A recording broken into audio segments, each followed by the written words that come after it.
பத்மமுகே ரௌத்ரரூபிண்யாம் அபயஸ்தாங்கத கருணாமூர்த்தே சர்வவியாபிதம் லோகலட்சமாம் பாப விமோசன துரித நிவாரணம் லக்ஷ்மி கடாட்ச சர்வாபீஷ்டம் அநேகம் தேஹி நரசிம்மா.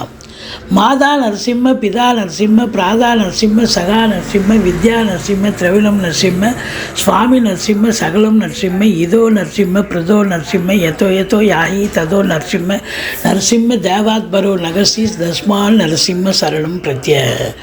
உலகெங்கிலும் வாழ்ந்து கொண்டிருக்கும் நேயர்களுக்கு டாக்டர் சைதை ராஜாவின் அன்பான வணக்கங்கள். இந்த எபிசோடில் நாம் செவ்வாய் பயிற்சி பலன்கள் 45 நாட்கள், ஜூலை 11 முதல் ஆகஸ்ட் 26 வரைக்கும் ஒவ்வொரு ராசிக்கும் நல்லது செய்யுமா, தீய பலனை தரப்போகிறதா என்பதை பார்க்கலாம் வாங்க. இந்த பதிவில் நாம் செவ்வாய் பயிற்சி அடைகிறார் மேஷத்திலேருந்து ரிஷபத்துக்கு. செவ்வாய் ஒரு கட்டத்தில், அதாவது ஒரு ராசியில் 45 நாள் சஞ்சாரம் செஞ்சு பலனை தருவார். இது நாள் வரைக்கும் மேஷத்தில் இருந்தார். இப்போ ரிஷபத்துக்கு போய் 45 நாள் இருப்பார். அதாவது ஜூலை 11ஆம் தேதி செவ்வாய் பயிற்சி, ஆகஸ்ட் 26 வரைக்கும் உங்களுக்கு அங்கே தான் இருக்கார், ரிஷபத்தில் இருக்கார். செவ்வாய் பூமிகாரகன். நாங்கள் செவ்வாய் பயிற்சி 1.5 மாதத்துக்கு ஒரு தடவை தான் நிகழுது. இதுக்கு நமக்கு பலன் தருமா அப்படின்னு நீங்கள் கேட்கலாம். எந்த ஒரு கிரகமாக இருந்தாலும் கண்டிப்பாக அதனுடைய பலன் நிச்சயமாக உண்டு. ஆண்டு கிரகங்கள் தான் பலன் தரும் அப்படின்னு கிடையாது. செவ்வாய் பூமிகாரகன், மங்களன்னு பேர். செவ்வாய் பொறுத்தவரையிலையும் சில விவசாயம் சார்ந்த விஷயங்கள், தொழில் சார்ந்த விஷயங்கள், மெடிக்கல் சார்ந்த விஷயங்கள், சில இன்ஜினியரிங், இந்த டிப்ளமா சார்ந்த விஷயங்கள் போன்ற நிலைகளுக்கு அவர் நல்லது செய்வார். இடம் சார்ந்த விஷயம், இடம் வாங்கணும், பூமி வாங்கணும், கெமிக்கல் கம்பெனி வைக்கணும், மெடிக்கல் ஷாப் ஓப்பன் பண்ணணும், இல்லை அதாவது காக்கி யூனிஃபார்ம், அதாவது போலீஸு இராணுவம் இதில் சேரணும், அதில் இது போன்ற விஷயங்கள், விவசாயம் சார்ந்த பிரிவுகள் செவ்வாயின்னு எடுத்தாலே நிறைய விஷயங்களுக்கு அது பார்த்திங்கன்னா மங்களன்னு பேர். செவ்வாய் நல்ல இடத்துல அமர்ந்தார்னு சொன்னால், நல்ல ஆதிபத்தியம் பெற்றார்னு சொன்னால் நல்லதே செய்வார் அப்படின்னு சொல்லணும். செவ்வாய் கொடுக்க நினச்சா கண்டிப்பாக, இவ்வளோ நாளாக ரொம்ப ஆசைப்பட்டிருந்தேங்க, இப்போ வீடு கிடச்சிதுங்க, வீடு வாங்கினங்க அப்படின்னு சொல்லக்கூடிய ஒரு நிலையை ஏற்படுத்துவார்.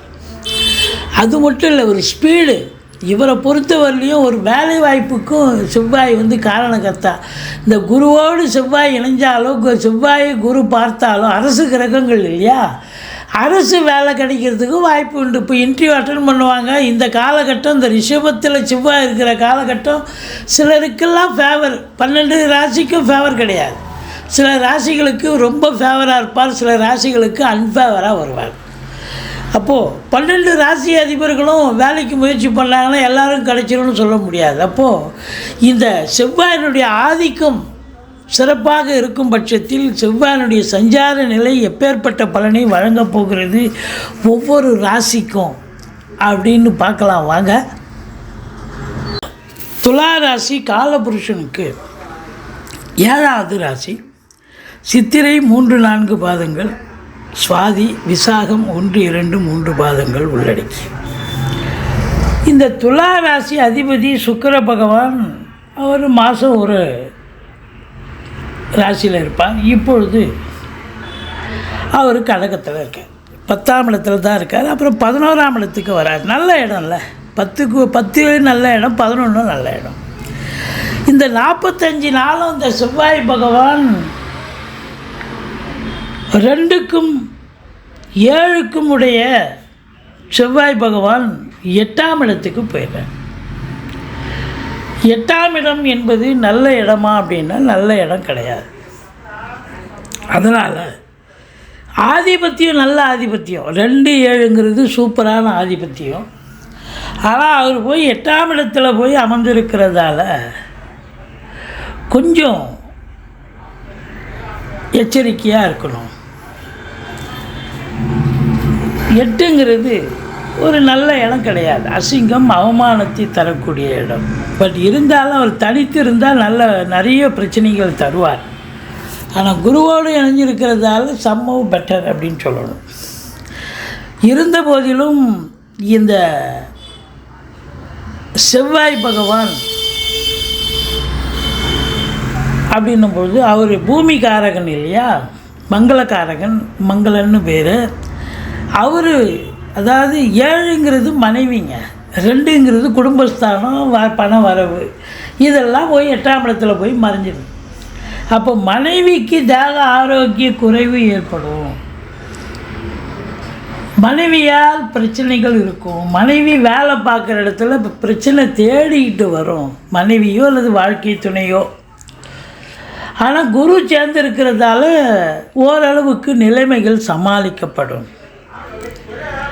பண வரவு இருக்குமான்னா அங்கேருந்து பண வரவு இருக்குது. பட் இருந்தாலும் உங்கள் திருப்திக்கு இருக்குமானா இருக்காது.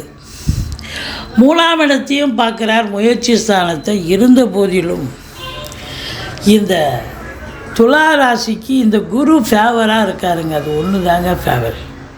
சனி 5ல் வக்ரம் அடைஞ்சிடுறார். அப்போ 4ஆம் இடத்து பலனை தருவார். அஷ்டமத்து அதாவது அர்த்தாஷ்டம சனி பலனை தருவார். அவரு தீய பலனை தருவார். அவர் பாருங்கள் 7ஆம் வீட்டை சனி பார்க்க போகிறார். அப்போ 7ஆம் வீட்டை சனி பார்க்குறாருன்னா அப்போ நண்பர்கள் மூலமாக பிரச்சனை,